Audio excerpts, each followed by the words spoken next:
Hey, what's going on? Dr. Trevor Miner, physical therapist here.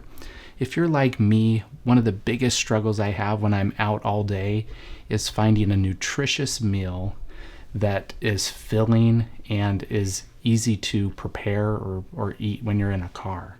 So today I'm going to show you one of my go-to meals that is so good, so delicious, has a million varieties and variations, and it doesn't require any heating up. So it's definitely one of my top meals to eat in the car. So I'm going to show you that now.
once you're ready to eat, go ahead and mix in all of your ingredients, pour on some dressing of choice, and enjoy a delicious lunch. Now, I use the Bentgo salad container. It's available on Amazon. I was looking through all their options and I decided to go with this one because it's a bit bigger and the bottom's microwavable. So if you're gonna put something like rice in there to mix it up instead of just your greens, you can go ahead and do that. Now you'll see there are so many options with these types of salads, so feel free to try out some different mix-ins, get creative. You'll find that there's so many different flavors and things you can add in that really just provides a lot of variety. The best thing is you can just store this in a little cooler in your car. It should stay cool and good to go so that when you're hungry and ready to eat, you can just open it up and go to town. For more tips, tricks, and ideas for working with geriatrics or in-home health, please like this video. Be sure to subscribe and ring the bell. Comment down below if you have ideas of other meal ideas or anything. I'll be sure to drop a lot more content moving forward. And until next time, like my patients always tell me, stay safe on the roads and watch out for those crazies.